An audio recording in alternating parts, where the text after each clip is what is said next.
Welcome to the Your Limitless Leadership Podcast with Jenny and Brent Widman. Here, we believe leadership isn't just about titles. It's about how you show up in every aspect of life. Whether you're leading a business, building a legacy as an entrepreneur, guiding your family, or striving to lead yourself first, this podcast is for you. Join us as we dive into real conversations about growth, decision-making, and the courage it takes to lead with purpose. Get ready to be inspired, challenged, and equipped to become the limitless leader you are meant to be. This is your Limitless Leadership Podcast. Let's lead without limits. Welcome to another edition of your Limitless Leadership with your co-host, Brent Widman, and your beautiful co-host, Mrs. Jenny Widman. I can't say that about myself, right? Welcome, honey, ma'am. Today we are going to talk about what a lot of people I think struggle with.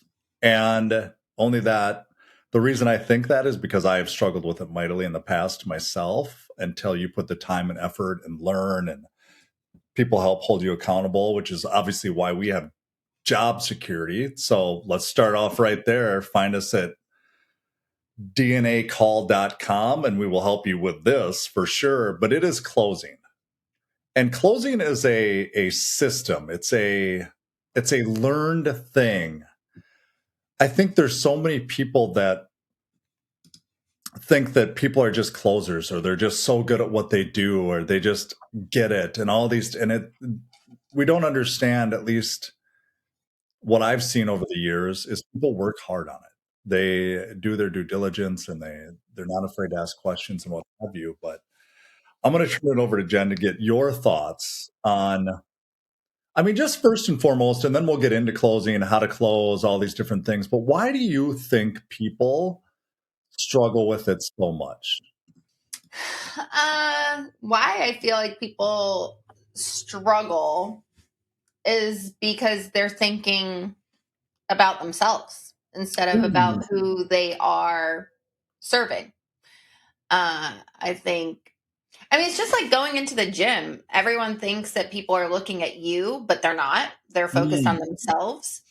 And that same correlation I take to closing, whether it's closing for a recruit for your business or whether it's closing your product or your service.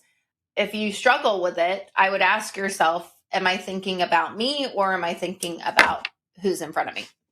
Can you elaborate on that? Why should I be thinking about who's in front of me? That's the only reason. The definition of sales or selling, in my opinion, is you find a need and you fill it, right? So if you truly are finding a need and you're asking appropriate questions to draw out that need and to create pain within the prospect of why they need your product or why they need your service, then you've sold them, and if you're hesitant about closing or you're hesitant about selling them, then I feel like you either need to have a self-assessment of, do I believe in what I'm doing? Why do I believe in what I'm doing? And do I truly feel like this product, service, or job will change their life? And if you really feel like it will change their life and you're passionate about it and you believe in it, the sales are inevitable. Like, it's going to come through. And I believe top producers in companies or top recruiters in companies truly believe in what they do. That was the reason I wanted you to elaborate, because that was so good, man. Because you don't think of it that way very often, that if we don't ask people for business or close, whatever you want to call it, is we're doing them a disservice. We are. We're not helping them. I'd look at something as simple as just a random example. We went to Best Buy about a month ago because you wanted an Aura ring. That's what you wanted for your birthday. And I was like, all right, I'll get one too. Now, I didn't know, and price whatever, but they're about $500, right? And The guy at Best Buy, I was indifferent on buying one. We weren't really sure what it was and what it did for us and if we needed it and all the different stuff. And he didn't close us. He just asked us questions. But he also guided and kind of told us how it worked, and he he created clarity. And it goes back to something you say, confused people never buy. And if he didn't create the clarity in me, because you already had your mind made up, in me, I wouldn't have bought one. I wouldn't have. And to me, that's the very definition of closing. He didn't hammer us down and say, you're not leaving until you buy this. But there's that definition out there that when you close somebody or when you're a salesperson, that it's like this icky thing. And the way you just described it is it's not an icky thing. It's doing somebody a service. And it's really caring about what they need. Like he cared about what we needed because he knew we wanted it. And why let us walk out, or why let me walk out without having it when it's something I really wanted? And it is phenomenal, right? So, Well, I think you missed one thing there. And one thing that he was very passionate about is he had one himself. yeah, that's true. And he shared a testimonial. He shared a testimonial about himself using it and how it's really helped him understand his sleep patterns and what it's done for him and his self-awareness. And he was wearing it. And I mean, Best Buy, he doesn't get commission based off if he sells it for a ring or not. So it's not like he was pushy or anything, but I could tell that he really liked his. And that's what I would encourage people on this call. It's like, how are you sharing your own experience with it? If you're selling a product, I hope you have your own product. There are so many people that I have met in the past, and I'm not knocking the life insurance world or anything, but when I have life insurance for my family and for my kids and for my husband, but there were a lot of financial advisors that are selling life insurance that don't have life insurance. And it just drove me and drives me batty when I see it. So, I mean, the number one thing is like, if you are selling a product and service, number one, you better have it. I hope you have it, because if you don't, do you truly believe in it? Right. And those testimonials go a long way when you're selling someone, and if you're recruiting someone, what it's done for you and in your life and being in this career, or if it's a product or service, like what it's done for you. We are coaches. We are leadership and sales coaches. I have 3 coaches, so it's like, if I didn't have a coach that I talk to regularly, how can I expect someone to want to coach with me? Like, there are times where I might get on a call with my coach Pamela and be like, oh, I wasn't like exactly great this week. We're on vacation and I kind of feel a little guilty with some of the things, and it's just that accountability goes a long way. And if I'm feeling that way, now I know the feeling that a client might have coming into a coaching call with me. And I have to give them grace and I have to let them off the hook sometimes, but then get them back on track. So, anyway, all that to say, like, I hope you have the product or service that you are selling. I have to elaborate on that, because I didn't even think about that, where you being a practitioner first is kind of what you're talking about. And we get asked all the time what separates us, and it's being a practitioner first, coach second. And we wouldn't be able to do the thing that we're doing. We can't help you with it if we're not doing it ourselves. And I feel there's a lot of people out there that don't do that. And I even think about having coaches ourselves.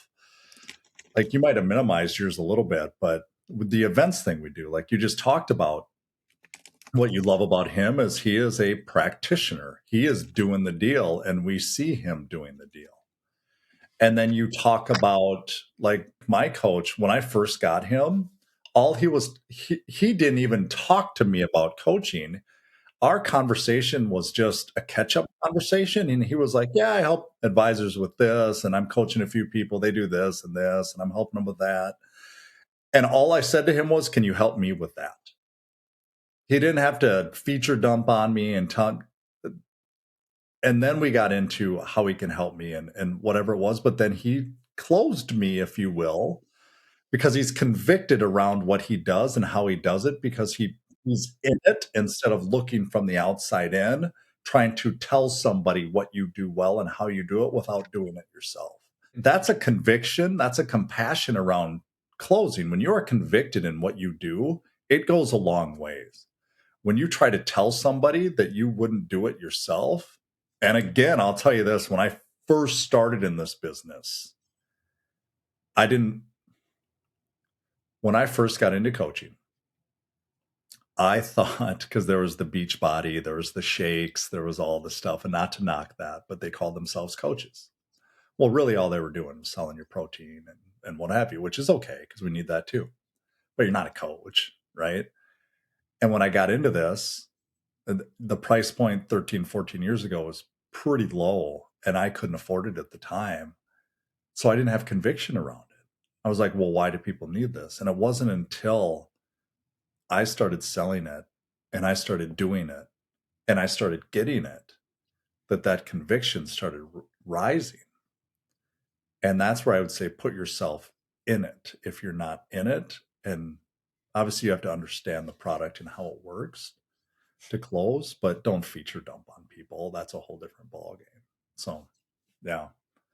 I guess my question is when we go over, I would love to hear because you talk about this quite a bit, your New York City lights and what that has to do with closing, because I know it's close to your heart.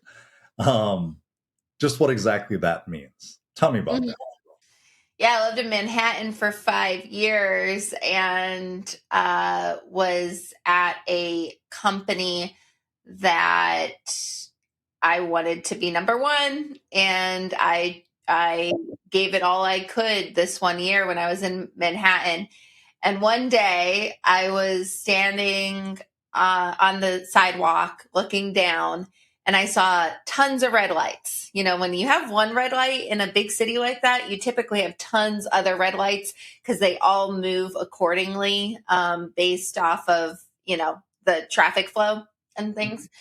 And I said, wow, like this is kind of like closing. And what I mean by that is when you're at a red light and you ask a closing question and you get a yes, it's like that red light turns green.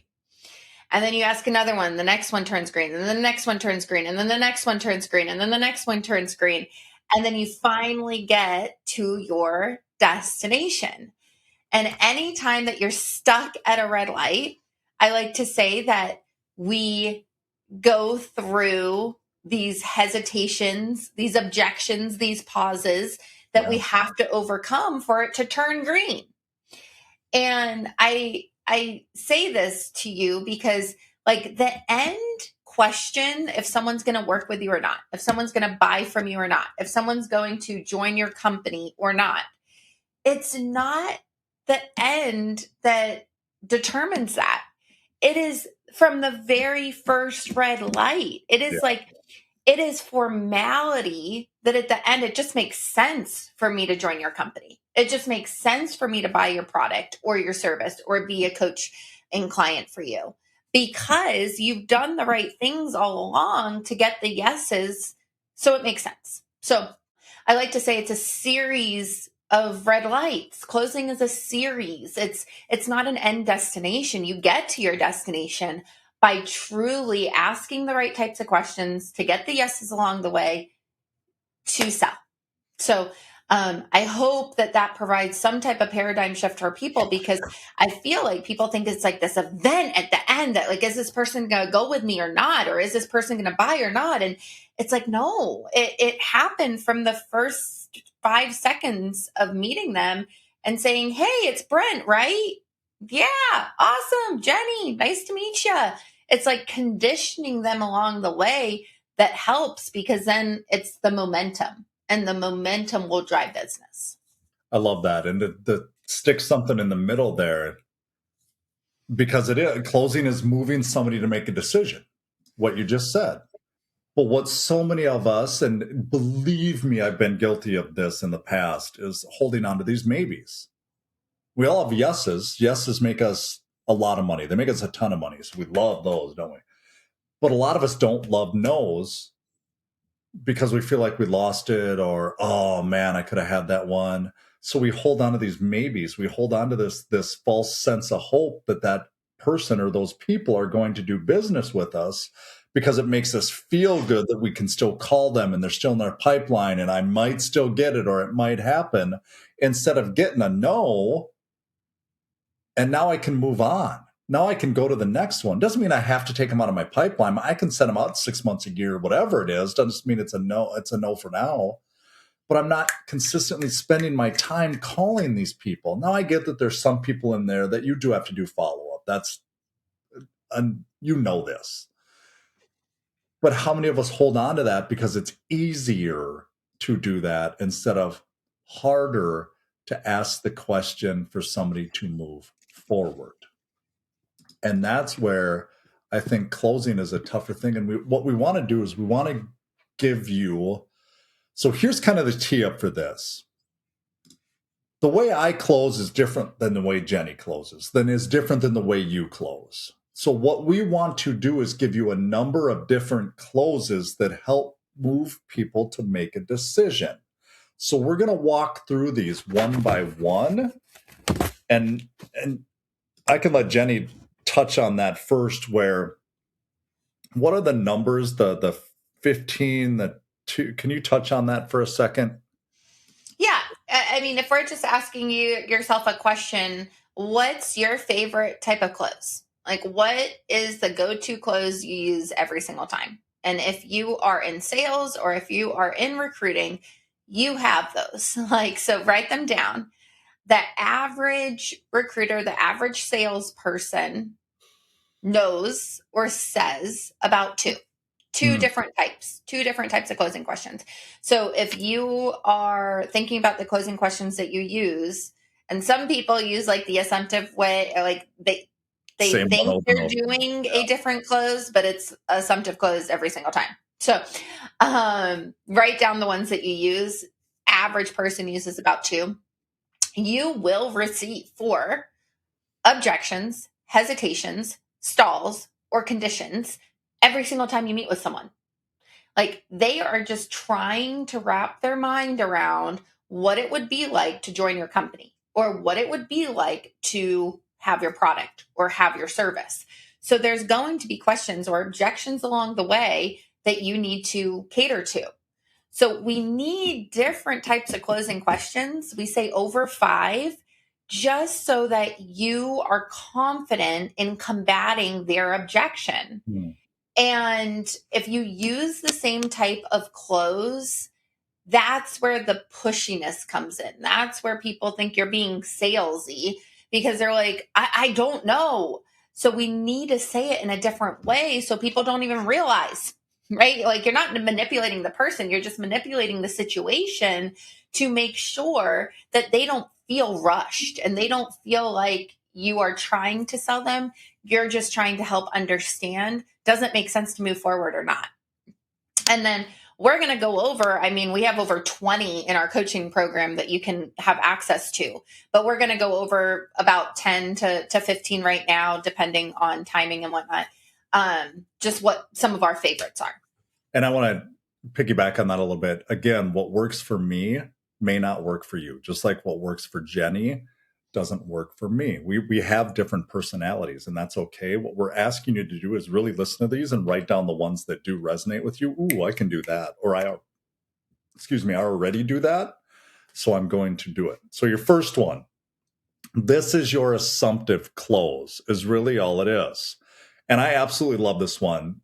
Say in coaching, if I'm asking Jenny to do coaching, and at the base of that, all I'm going to say is, all right, when do you want to do your first call? I have next Thursday. I'm pretty open next Thursday.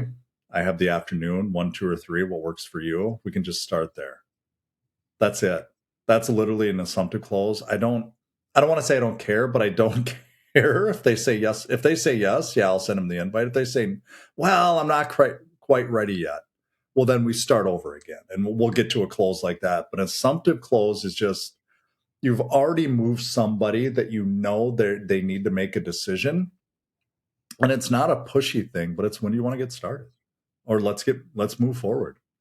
It's really that simple is what it comes down to. So I'll share my favorite assumptive close that I've ever used in my life is I was texting with Brent when I was living in Manhattan. He was in Minnesota. And I was like, gosh, this guy likes me. I know he wants to ask me out. And he's not asked me out yet. Mind you, we didn't see each other often because we lived in different states. But I just said, when are you going to get the balls to ask me out? And from that assumptive close, I had him for the rest of my life. So, you can use assumptive closes lots of different ways, but that's my favorite one I've ever used. You would think it would be vice versa, right? That he would ask me, but I'm a naive boy. That's just kind of how it worked. Okay, another one is a trial close, and we say this all the time, but a confused prospect never buys. You do not sell a confused person. Mm-mm. And so what the trial close does is it helps people have clarity. I like to say there should not be 6 minutes that go by without a trial close.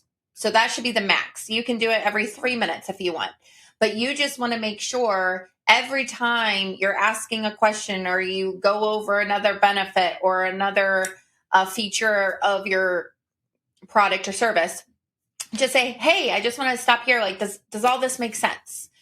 Are you good? Like, are you with me? Any questions? Any questions is a no really means yes close, which is a good thing. If they don't have questions, it's a good thing. If they do have a question, it's still a good thing. You just need to clarify and help them see it and then move forward. So, we just want to make sure that confused person stays not confused. Next one, your tie down close. And I like to say, if you have ever watched Law and Order SVU, Law and Order see something, Law and Order whatever, when you see the courtroom, when you see lawyers, now I know it's dramatized, I understand that, but this sounds like some pretty good information, doesn't it? It's a phrase with a question on the end of it. They're moving people to make a decision is all they're doing, but they're the phrase and then they're asking the question. Doesn't that sound correct? So they want that yes answer out of it. This is some pretty good information, isn't it? Sounds pretty good, doesn't it? Gets pretty annoying pretty fast, doesn't it? Again, it's like this, and not in a bad way, it's like this Jedi mind trick that we're just moving somebody to make that decision because it helps them make that decision. So that would be your tie down. If you're listening to this and you're thinking, that's me, you're not alone. Let's call it what it is. You've got the drive. You've got the experience. Like you have it. You have it. You know what you're doing. But something still feels off at times, or things could be better. We know that. They can be. You know there's more. What we do is we help committed leaders go from guessing and grinding to really leading with clarity and structure and confidence. We're offering complimentary DNA strategy calls. We're going to evaluate how you're leading, where performance might be breaking down. It happens. And what really needs to tighten up within your business, within your leadership, within those people around you. Then we're going to take this next step. And what we're going to do is build accountability, the skills and the systems to create that consistent or those consistent results around it. If you're open to digging in a little bit, the link is below in the show notes. Just book your DNAcall.com and we will find time for you and we will dig in with you. All right, let's get back to it. My favorite close is the next close, and it's the rating scale close. I like to say this is like your pros and cons list, but spoken out loud so that you're doing it with them and it's not like writing it down. So this close is best used for that analytical mind, that person that is into the details and into facts and wants data, this is a great close for those types of individuals. And it's also a great close if you truly have no idea if they're with you or not. They are just like, what is this person thinking? They have a really good poker face. Like, this is a great close for that type of person. The rating scale, how it's used is, hey, Brent, on a scale of 1 to 10, 10 being like, you love this. Like, this is the best thing that's ever happened to you. And 1 being like, I don't want this at all. Where do you stand? Now, if they say a number that's greater than 6, so 6.8, 7, 8, 9, they're with you. They're with you. They are really trying to understand how this is going to fit into their life. If they say a number 6 or less, they're not with you. Like, you can speed up the presentation. They're not going to make any type of decision today, if ever. Now, one of the biggest mistakes that I hear when people do this close is the client will say, the prospect will say 7, and then they'll say, oh, awesome, you're a 7. What will make you an 8? And we don't want to do that yet. Like, when they say 7, we want them talking about all the things that they've heard that they like so far. So you want to say, awesome, Brent, you're a 7. That's a pretty high number. Why would you say 7 and not a 6? And then they're giving you the reasons why they would want to do business with you. They would want to buy your product. They would want to join your team.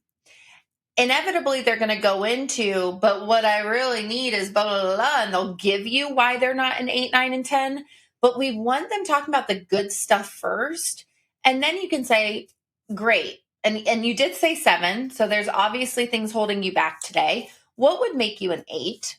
And we don't want to jump all the way to a 10. We want to say 8 because we just want to help them see how we can just cater to their needs and questions a little better. So good. So, love it.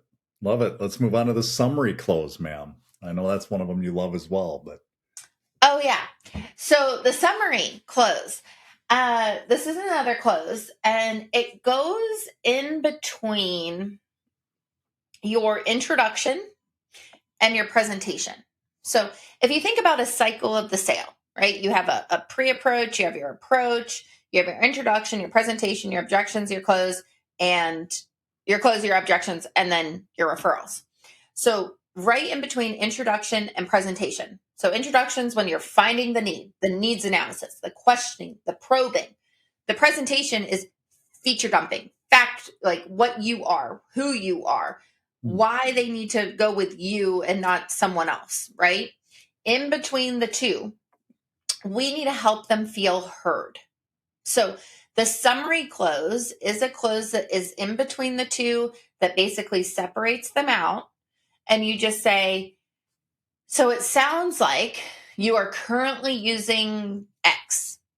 You like this about it. You don't like this about it. If we can provide all of this for you and more, is there any reason why you wouldn't move forward today? Perfect. Let me show you what I can do for you. Let me show you what it would be like to be a client of ours. Are you ready? Can you take notes? Awesome. And then you go into your presentation. But that summary close, I say it's critical. It's a critical question. It is that question that summarizes all of the pain points and what they need, and it goes into your solution for them. And that is a very important closing technique that you can use every single time. So good. So good. Tell me about the yes question close, ma'am. Yeah. The yes question close is a close that is basically a series of questions that you ask that you already know the answer is yes. And it can be as soon as I meet someone. So if I was meeting Brent, my prospect, for lunch, hey, it's Brent, right? Hi, awesome. It's Jenny, right? Like that is a yes question. Like I know his name is Brent. I'm meeting Brent and I'm still going to say it because I am conditioning Brent to say yes. Yeah. Right. I was just talking about this at one of our trainings earlier this morning. My favorite movie, especially with sales, is The Boiler Room. And Ben Affleck does such a good job in that movie using like yes questions in his little powerful speech that he has for all of his little interns.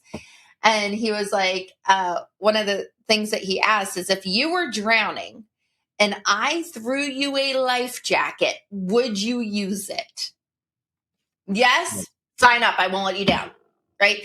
It's that simple where you don't even have to have a specific thing in your presentation. But if you know the answer is yes, just use it because the more yeses you get, the more momentum that is building. Spot on. I love that. The next one is a soft close. And this, like I said, some things work better for other people than others because I'm more that laid back. I'm more that silent assassin or delicate flower, if you will, that just asks questions. And it's the premise of it is, and the question I love to ask, are you open to having a conversation about it? Are you open to sitting down and meeting? Are you open to talking about it? And when you ask somebody like that, they know that you're not pushing them into something, but and I've asked that question thousands of times over the years. And I will tell you 99.9% of the people say, sure. Every once in a while, you get a person that says, no, I'm good. But guess what? That's a no. Now I know that they're just simply not interested. And it's easy for me to ask that question, to sit back in my chair and say, Jenny, I got to ask, are you open to having a conversation about that? And more often than not, it's yes. Well, let's just set up time so we're both focused and make it really easy. And then you get into where we'll talk about this in a bit, but the next one, the choice and what have you. But that is a transition into tell me about the choice. This is how you ask it. Go ahead. Yeah. Anytime you set, and you're so great with the soft close. Anytime that you are setting an appointment, you want to be using a choice of two positives because at the end of the day, the prospect on the other end will think they're in control. And that's what we want.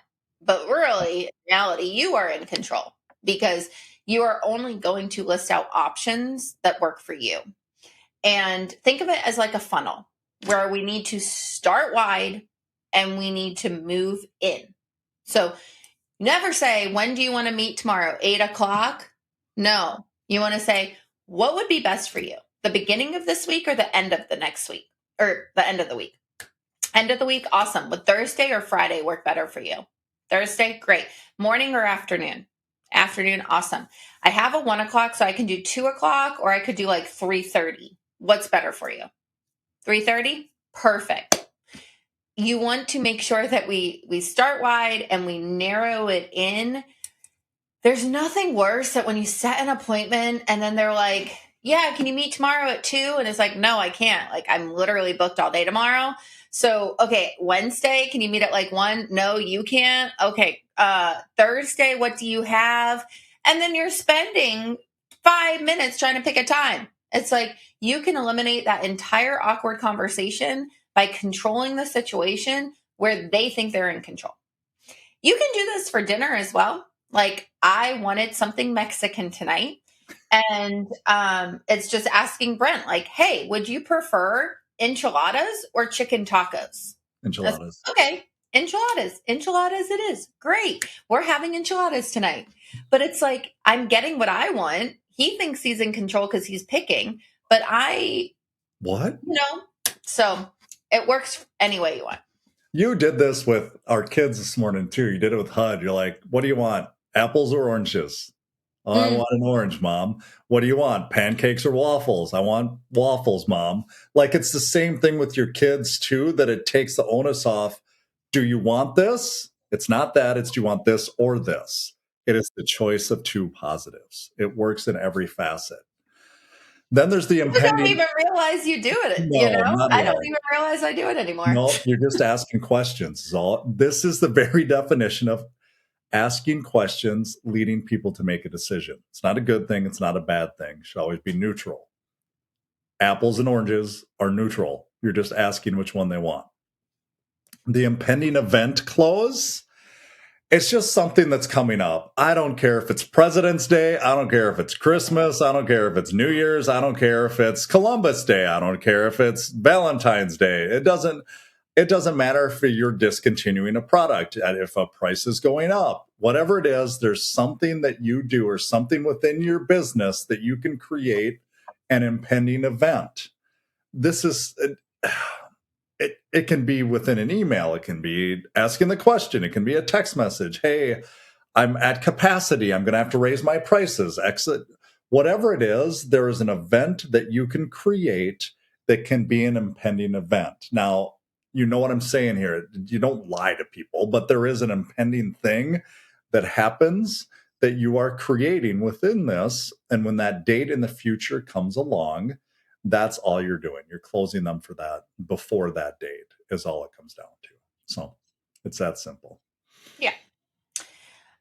No really means yes, close. I said it earlier, but it's just if the answer is no, it really means a yes. Like if they say that they don't have any questions when you ask you have any questions, no really means yes. Like they're not confused. They're good. Like they're with you. Is there any reason why we wouldn't move forward today after you do the summary close? Like that is a no really means yes. So if you do get a no, but it really means yes, you're still creating the momentum of yes. So it's a good thing. The crystal ball close. This is my favorite close besides the soft one, and I use it again almost every single day.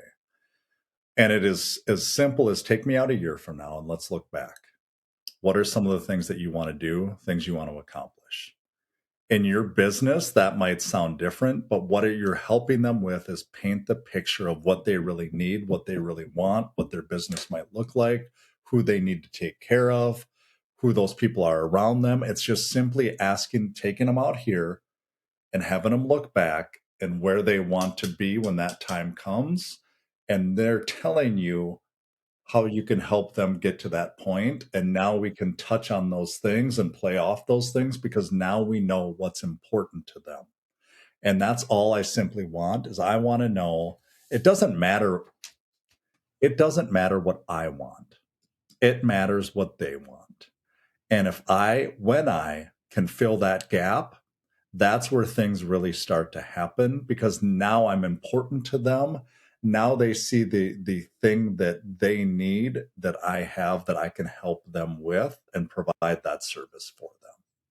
The next one is like it's the reverse close. And what I mean by that is if they ask you a question and you're not ready to answer that question yet, just reverse it back on them and ask them questions. One of the most, common ones for this is how much is it? And sometimes people are asking that within the first 5 minutes of the conversation. And it's like, whoa. I don't even know what you need. I don't even know if you need this yet. Right. So just ask them, hey, I can definitely answer that for you, but what are you currently paying now for this? Or, hey, I can definitely answer that for you, but I need to ask a couple more questions before I know what product or what service you need. So do you mind if I ask a couple questions? Great. So it's just reversing it back to them where you're not answering it yet because you're not ready to yet and move the conversation forward. The next one for, those A-type personalities, like those driven individuals, those people that are very direct. This is a good close to use with those people and just take it away from them. And what I mean by that is if they are considering this, but they're not ready to say yes because they keep thinking, what's in it for me? It's telling them, hey, this actually isn't for everyone. Maybe you should go with that other person. I don't know if this is the right fit. And then just saying a comment like that, a statement like that, it is a close, because that direct A type personality is going to be like, wait, why not me? Wait, you don't want me? I want you to want me. So just take it away to then position it better to be like, let's get into if this makes more sense, or if that person makes sense, or if this product makes more sense, or that product makes more sense. And then you can get into moving forward. And then the last one I'll talk about is the type of close that is best when you are working with the personality style that is like Switzerland, and someone that is keeps the peace, doesn't want to ruffle feathers, someone that doesn't make decisions. This is a great close to use, and just get out of the situation. Be like, hey, you know what? I have to attend to my phone call here. I have to go make a phone call. I have to go check my emails really quick. How about I go around back? I'll come back in 10 minutes. You and Brent can discuss, and let me know when you have some questions. I'll be right back. Just get out of the way, go somewhere for 5 to 10 minutes, let the spouses discuss, and then come back. Because that way they'll be more comfortable, they'll talk freely, and then you'll make the sale that day. You'll have a one appointment close because you've given them the time that they need to discuss. I think that's a big mistake that some people make, is they want that answer right then and there, and then they're like, oh, well, let me think about this with my spouse. You know what, how about you do that right now? I'll go. I got to make a couple phone calls anyway. I'll use the restroom. I'll come back in 10 minutes and we can proceed and move forward. And then it takes the pressure off of them in the moment, and it helps them talk freely. Love that. That's an abundance mentality too, where it's you don't need to close them in the moment. And like I tell the story, this happened to us a few weeks back when we were looking at landscaping. The guy came over and Jenny and I were standing outside talking to him, and we were looking around and everything else. And we weren't sure what we wanted. And he just asked, can I go look in the back? It didn't hit me right away, but that's why he was doing it. Like, it's probably something he's done 1,000 whatever times. But he said, can I go look in the back to take a look at that? And it gave Jenny and I the opportunity to have a conversation about what we wanted, what we were looking for, things he'd already talked about, things he presented to us, what have you, wherein he was just having a casual conversation with us, but he was closing us, really is what he was doing without closing us. The last one is your testimonial close, your self-testimonial close. And it's as simple as tell me what you're most excited about. Like, really, what are you excited about when we move forward? So there's the assumptive added into it. When we move forward, what are you really excited to do here? And shut up and listen. Let them tell you. It goes back to what Jenny said, confused people don't buy. Let them tell you exactly what they want. And now you have a place to start. The other one that goes with is when she did the 1 to 10 close and she asked, why aren't you at a 6? Well, they're telling you all the reasons they're there, all the reasons or all the things that are important to them. They're telling you all of these things.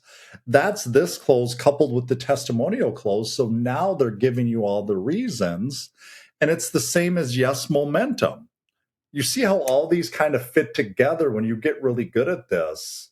And that's what we would encourage. That's why we wanted to bring this to you, because for me, I know that I've struggled in the past with closing. I had a leader, AJ, tell me once, you don't have an activity problem, Brent, you have a closing problem.